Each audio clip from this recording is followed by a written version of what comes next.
biologiques et physiques, on doit avoir derrière des attitudes socialement reconnues, valorisées ou pas d'ailleurs.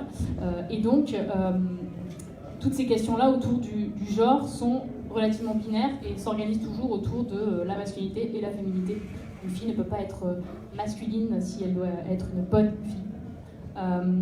Donc, nous, en tant que drag king, on aime bien performer justement ces notions-là et aller et repousser un petit peu ces injonctions-là.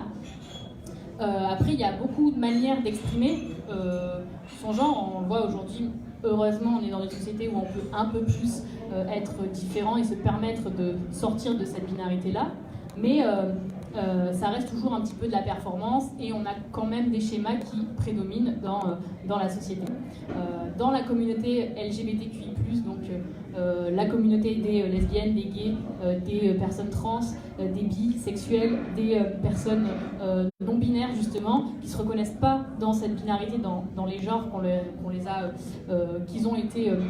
dans lesquels ils ont été assignés depuis leur enfance, on retrouve plusieurs manières d'exprimer leur genre, leur masculinité et en fait leur féminité, et on se rend compte que finalement il y a autant de masculinité et de comportements différents que de personnes, et c'est un petit peu le message d'ailleurs qu'on essaie de faire passer nous en tant que drag king et en tant que performeur sur la notion du genre.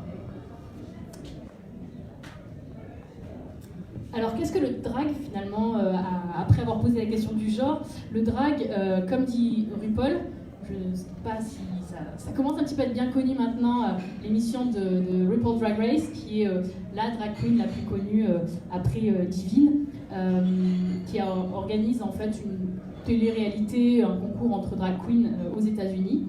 Le show a maintenant plus de 10 ans, ça commence à être bien connu même en France et un peu partout. Il dit que we were born naked and the rest is drag, que clairement on est avec un corps et que tout ce qu'on va en faire et toutes nos attitudes sociales et personnelles seront que de la construction et du déguisement en fait. Donc premièrement, on se construit forcément par rapport à quelque chose, par rapport aux gens qu'on rencontre, à ce qu'on peut voir à la télévision, aux lectures qu'on fait, et on se construit également personnellement à partir de tout ça. Et donc, à partir du moment où on est face à des schémas préconstruits, on a aussi, une fois qu'on en a pris conscience, la possibilité de s'en émanciper, de reconstruire derrière autre chose. Et c'est ce que nous, on aime faire en tant que drag, c'est d'avoir bien acquis, comme tout le monde, les schémas de la société. Qu'est-ce que ça veut dire être une femme, être féminine, être un homme, être masculin ou masculine. Et à partir de là, jouer avec ces codes pour pouvoir démontrer l'absurdité finalement de cette binarité-là. Et donc, de base, les drag queens, ce sont des personnes qui vont performer et vont jouer la féminité. Donc ça peut être des personnes, historiquement c'est plutôt des hommes cisgenres gays. Alors cisgenre, ça veut dire qu'ils se reconnaissent dans le genre social qui leur a été assigné à la naissance. Donc ces personnes-là se considèrent comme des hommes et vont s'amuser à incarner un certain type de féminité. Donc on s'aperçoit qu'ensuite, cette binarité-là, elle permet également de recréer encore d'autres schémas au sein de ce schéma-là posé, de ce grand principe. C'est aussi une valorisation d'un genre contre la dévalorisation d'un autre. Typiquement, on est dans la masculinité forte, virile, valorisée par la société, et une féminité qui se veut douce, qui se veut gentille, mais plutôt discrète, et qu'on valorise finalement beaucoup moins. Il suffit de voir un petit peu les chiffres sur le place des femmes sur le marché du travail, etc., etc., les violences sexistes qui peuvent avoir lieu, que les hommes aussi peuvent engendrer envers les femmes, etc., dans la société. Donc c'est aussi une manière de créer des schémas de domination dans la société. Et typiquement, c'est également une manière d'exclure toutes les personnes qui ne sont pas dans la binarité, même si elles sont des femmes déjà dévalorisées. Typiquement, c'est pour ça que le drag est culturellement et historiquement hyper important dans la communauté LGBT, parce que c'est grâce à cette performance-là de genre qu'on s'émancipe aussi d'une exclusion et une oppression de la société qui nous rejettent parce que la binarité de la masculinité, par exemple, pour les drag queens, veut que, généralement, un homme viril fort, il aime les femmes. C'est un don Juan, et un don Juan, ça aime les femmes. Ça ne peut pas aimer un homme, ça ne peut pas être efféminé, ça ne peut pas être une folle, comme on dit. Et du coup, c'est aussi une manière de pouvoir justement incarner cette folle qui est rejetée par la société et d'en être fière et de la revendiquer. Donc c'est un acte déjà très politique à l'origine, et notamment, on l'a vu dans les émeutes de Stonewall, qui sont des émeutes qui ont eu lieu à New York, qui ont été un petit peu les premières, le début de la création d'une communauté militante politique LGBT qui s'est organisée et qui a commencé à prendre un poids avec des revendications fortes. Et ça a été donc le moment où on a pu voir aussi des drag queens, des personnes trans qui aussi ont pris part à ce combat-là, justement parce qu'elles n'étaient pas dans le schéma binaire de la société et qui ont pu, grâce à la performance de genre, exprimer ça et avoir un combat derrière politique et militant.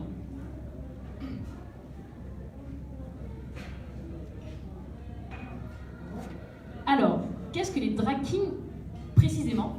Justement, on vient de dire que nous, le drag en général, c'est performer le genre.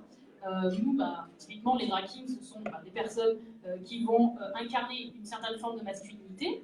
Encore une fois, ça peut être des personnes cisgenres, ça peut être des personnes trans qui vont incarner la masculinité pour la moquer, dans laquelle ils peuvent aussi créer un certain personnage, des créatures, ça peut aller vraiment dans tous les sens qui correspondent à ce que nous, on envisage de notre masculinité ou d'une masculinité en tout cas. D'ailleurs, plusieurs masculinités aussi d'ailleurs. On se rend compte que c'est une culture qui finalement, au sein même de la culture LGBT, et encore plus dans la culture générale et dans la société en général, c'est une culture qui est un peu moins visible, un peu moins visibilisée, parce que typiquement, ça concerne beaucoup de femmes cis ou d'hommes trans qui, du coup, performent la masculinité. Et donc, on recrée finalement des schémas sexistes de dévalorisation de ce que peuvent entreprendre et faire à l'origine des femmes ou des hommes trans qui n'incarnent pas la masculinité et la virilité binaire qu'on a l'habitude de voir et qu'on a l'habitude de valoriser. Je vous ai mis un petit historique. Pour les curieux et curieuses, on a un article de Barbiturix, qui est un webzine sur internet lesbien d'un collectif parisien qui est assez intéressant, qui est assez fourni, qui fait de bons articles et qui reprend un peu l'historique. Sinon, on va plutôt voir là, on a Diane Thor qui est l'un des premiers drag kings à avoir vraiment fait des ateliers. C'est-à-dire que la culture drag king, elle vient vraiment spécifiquement d'un mouvement très féministe, lesbien et féministe. Donc c'est vraiment aussi l'idée de prendre les outils de l'oppresseur, de la masculinité, de les incarner. Premièrement, pouvoir avoir le droit, typiquement moi là ce soir j'ai le droit de faire ça, et personne ne va me juger. Et de prendre l'espace, de prendre la place que je mérite en tant que personne dans la société et dans l'espace public, dans la prise de parole, dans la valorisation aussi, ne serait-ce que dans mon rapport avec les autres, mais aussi mon rapport avec moi-même. Je vous jure, mettre une fausse bite, ça vous donne vraiment des ailes. Et c'est aussi bien s'accorder, d'être et de se valoriser et d'être important, prendre sa place et de la réclamer. Et donc, c'est vraiment un outil féministe, mais c'est également aussi un outil qui nous permet, donc politique féministe de valorisation de soi, mais en plus, c'est un outil qui nous permet également de pouvoir, moi personnellement, j'aime beaucoup d'ailleurs faire ça, montrer l'absurdité, encore une fois, la binarité et de la masculinité comme on la présente depuis toujours dans notre société et à la télé, etc., etc., et de montrer l'absurdité de cette oppression-là des hommes et de la masculinité sur la féminité, des hommes sur les femmes. Donc là, on a un premier atelier. Si on arrive à... So when I walk, I have a sense of ownership, a sense of belonging, so that with each foot that I take, you have a sense that I can own that piece of floor for the minute that my foot rests there. I have this 360-degree boundary around myself, something that I learned in Aikido, that you need to stand very solidly on the ground, on the earth. Tony, Eric, and Larry, let's see you occupy the space, and let's see how you can own the floor. Désolée, j'ai pas les sensations. On va rentrer dans ton espace et à marcher comme un homme. Pas large, You're a bit of a loss, aren't you? As a human being. yeah, I'm just very like, yeah. It's alright, Larry, you can hide behind that hair. You have to remember that boys grew up in playgrounds where they always had to defend themselves. So you need to develop more armor, actually, in your physicality. How would this guy protect himself? It's like every 3 minutes a woman is being abused in America, something like that. And if you think about that, that's astronomical. As a woman, I'm really communicating, and my gaze, is on the edge. It's on the surface of my eyeball. I'm like looking out at the world with a lot of curiosity and a desire to communicate. Now, as a man, as this man, I'm a lot more reserved, and I expect the world to come to me. So I'm much more withdrawn.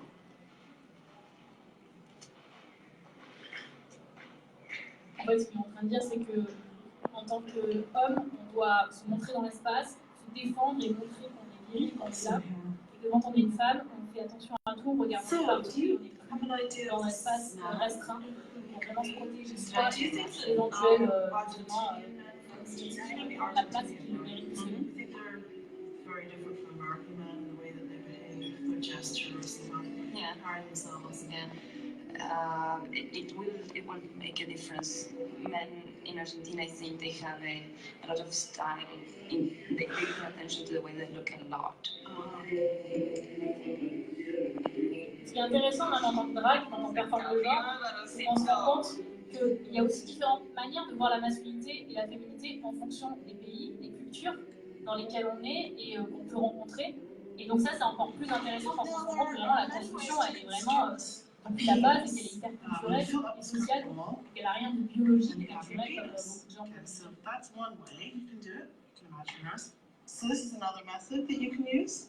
I don't work with dildos necessarily. We just use this sausage that's kind of like the fake penis, and it's really just for packing. It's just for you to have a kind of lump in your pants. This is something that you can use, and when you use it, you say, "I'm packing." It's cold, I know, but it's clammy, but it's got a nice sticky quality to it, right? That's good. Let's do that again. Perfect. It's stuck to my head. It wants you. The penis wants you. It's, it stretches. On les voit, elles ont peur, elles sont assez effacées. On revoit déjà les schémas déjà un petit peu féminins de je prends pas trop l'espace, je me touche un petit peu, c'est bizarre et j'ose pas trop. Et c'est vraiment l'idée de l'atelier, c'est de déconstruire tous les comportements qu'on a construits avec que la société nous a aussi appris à avoir et les réflexes qui deviennent du coup des réflexes, déconstruire tout ça et voir comment en fait on peut aussi se permettre d'être autre chose et de prendre l'espace et d'avoir des comportements différents. Alors là c'est vraiment les ateliers, c'est vraiment un petit peu la base du drag king. Après il y a eu beaucoup sur les scènes de théâtre de drag king, notamment des premières, vraiment pour le coup des pionnières, Miss Katie King, qui a fait du théâtre, qui a incarné des hommes. Et là, ça c'est vraiment une nouvelle ère de drag king, on va dire, qui est beaucoup plus centrée sur le maquillage, sur la structure du visage. Et là, on est vraiment sur la performance, le show.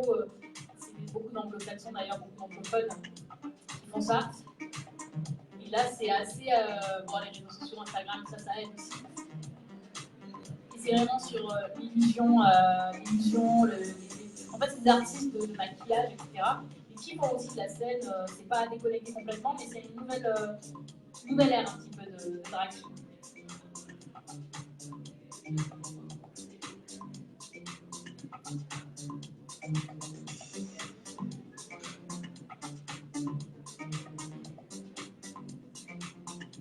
C'est très esthétique.